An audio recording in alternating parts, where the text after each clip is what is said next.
Vamos para o nosso último orador antes da discussão em Open Space. Temos o professor Luca, que também pela primeira vez vai falar aqui no Benhaja. Luca Bussotti, pelo nome é muito familiar, não é? De nacionalidade italiana e moçambicana, é um PhD em Sociologia do Desenvolvimento pela Universidade de Pisa, Itália. Atualmente é professor na Universidade Técnica de Moçambique, onde coordena a revista científica da instituição. Foi professor visitante na Universidade Federal de Pernambuco, no Brasil, e em Foggia, Macerata e Trieste, na Itália. E é investigador no Centro de Estudos Internacionais do ISTE, em Lisboa.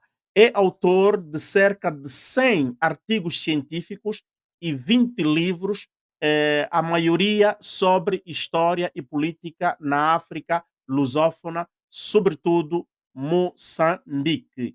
E temos o privilégio, então, de ouvir pela primeira vez nesta plataforma o professor Luca Bussotti.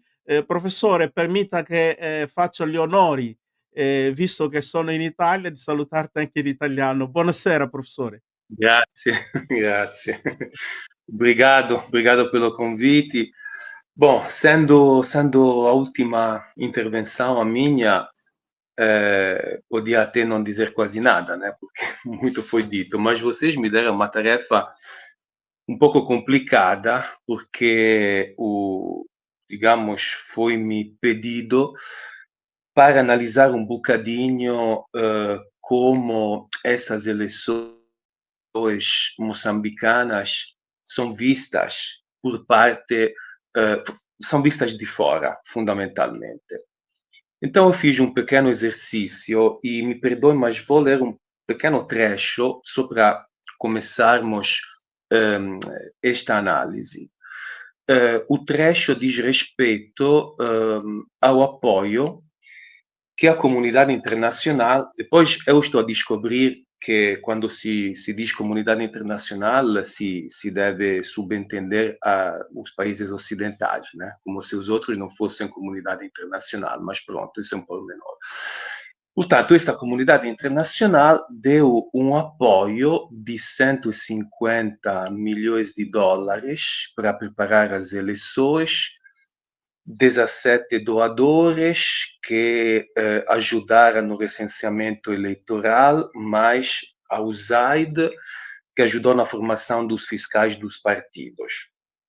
E agora vou ler esse pequeno trecho. As duas áreas técnicas onde a administração eleitoral teve um desempenho abaixo da média, informatização dos cadernos eleitorais e do apuramento dos resultados, são exatamente as áreas onde o apoio técnico foi sistematicamente rejeitado. Este elemento da informatização dos cadernos eleitorais, de fato, representou provavelmente o maior problema, e ainda neste relatório se lê que a sua implementação foi ser uma estratégia realista, sem rigor técnico e controle de qualidade. Portanto, houve recusa do software técnico que tinha sido proposto por parte dos doadores, e a administração eleitoral preparou para cada eleição o seu próprio software. Este relatório não é de agora. Este relatório é de 2006 e se refere às primeiras 3 eleições que ocorreram em Moçambique. Pode encontrar, é um texto, um artigo muito interessante de Mark de Tollenaere, um working paper que ele escreveu em 2006, em que fez uma análise de como, do ponto de vista da cooperação internacional, decorreram as primeiras 3 eleições.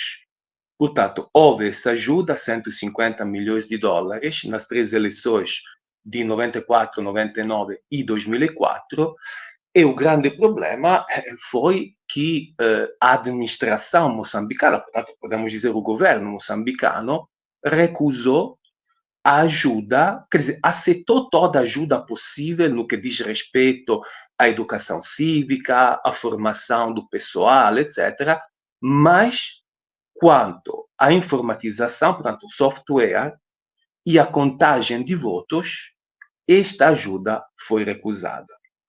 Agora, eu acho que este é um ponto interessante de análise para percebermos qual é o problema que o próprio professor Manuel de Araújo levantava. O problema que temos hoje não é muito o problema eleitoral. Eu estou a falar agora apenas da questão eleitoral, porque aquilo que o professor Elísio disse é absolutamente verdade, cidadania, etc. Mas, de fato, agora temos essa situação de contagem, de transparência de contagem de votos. E lendo esse relatório de 2006, parece bastante evidente que esse problema sempre existiu, só que sobressaiu, digamos, de uma forma mais evidente agora, mas também nós tivemos eleições em Moçambique muito problemáticas. As segundas de 99, por exemplo, onde Dhlakama provavelmente ganhou. Em 2014, a Renamo ganhou em 6, 7 províncias, mas não ganhou ao nível geral. Isso também foi um pouco estranho. Portanto, não é que não houve, digamos, situações prévias. Para não falarmos das autárquicas de 2023. As autárquicas de 2023, bom, eu acho a morte do Azagaia, as autárquicas de 2023, ali realmente começou um processo que, como dizia a Quitéria, desaguou em, digamos, uma quebra. Uma quebra. A quebra do medo. Porque é isso que estamos a ver agora. Infelizmente, essa quebra do medo está a trazer muita violência, destruições, etc.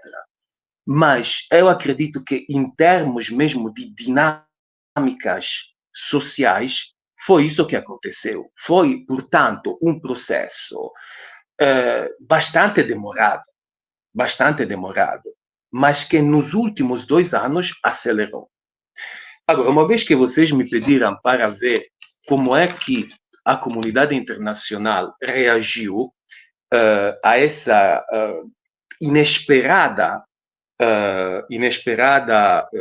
reação, não é, pós-eleitoral, bom, eu acho também que, principalmente, a União Europeia ficou um pouco surpreendida, e isso para mim foi surpreendente, porque, volto a dizer, não é uma crise do momento, mas há pelo menos 2 anos que existe este movimento, povo no poder, etc. E a União Europeia, bom, acho que todos acompanharam os pronunciamentos bastante ambíguos da União Europeia, e calhou numa fase em que o governo da União Europeia não existia. A von der Leyen foi eleita, se não me engano, ontem. O voto de confiança foi dado ontem. A mesma coisa aconteceu com os Estados Unidos. Portanto, de fato, houve esse vazio. E isso certamente que não ajudou. Mas dentro da União Europeia também há muitas divisões e diferenças de opiniões.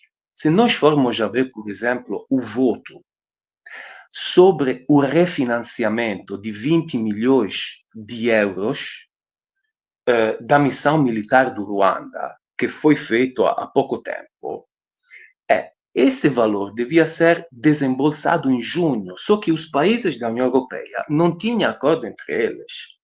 E foi desembolsado só agora, sob pressão da Itália, da França e de Portugal.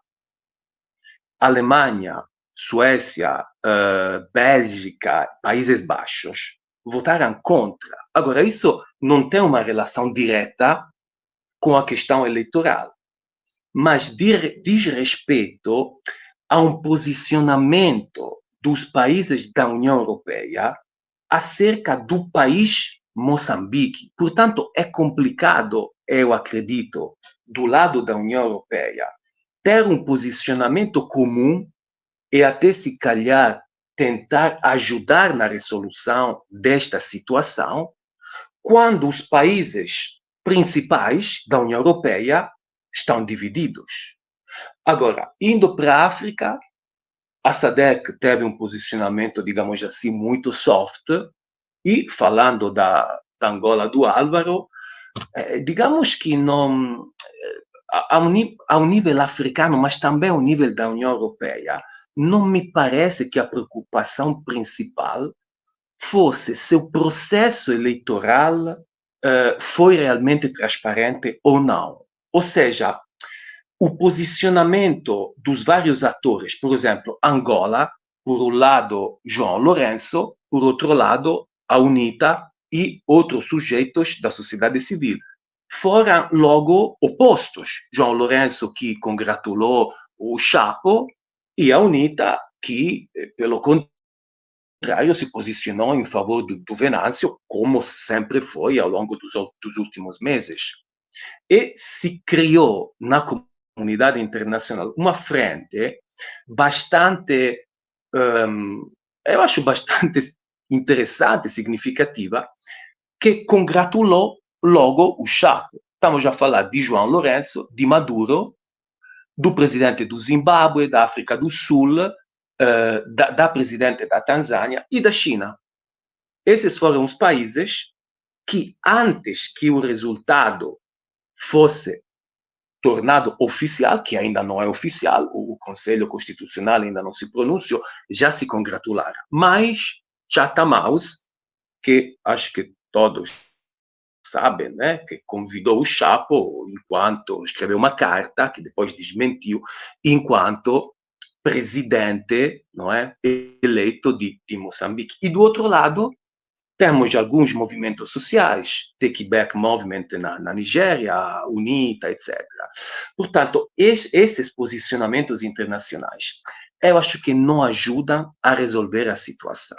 E a situação se resolve, ou se deveria resolver, através de um processo de transparência eleitoral, em que, como se costuma dizer, os votos se contam.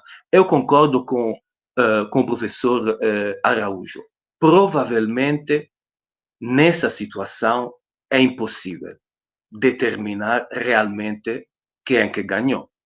E, portanto, só haveria uma consequência que, inclusive, o Ossufo Momade disse, ou seja, anular as eleições. O grande problema, me parece, e esta é a dificuldade da equipa nacional moçambicana, liderada pelo filósofo Severino Nguema, que está a tentar fazer a mediação, é que me parece que a Frelimo não esteja com nenhuma vontade de aceitar a anulação das eleições ou até uma auditoria forense, como propôs o Lútero Simão. E, portanto, a situação, digamos, não evolui porque as partes se mantêm nas suas posições. Agora, eu não sei quem é que realmente poderia conseguir uma mediação, mas eu vejo enormes dificuldades, apesar dos esforços da equipa de mediação, do grupo de que o Elísio também faz parte, etc.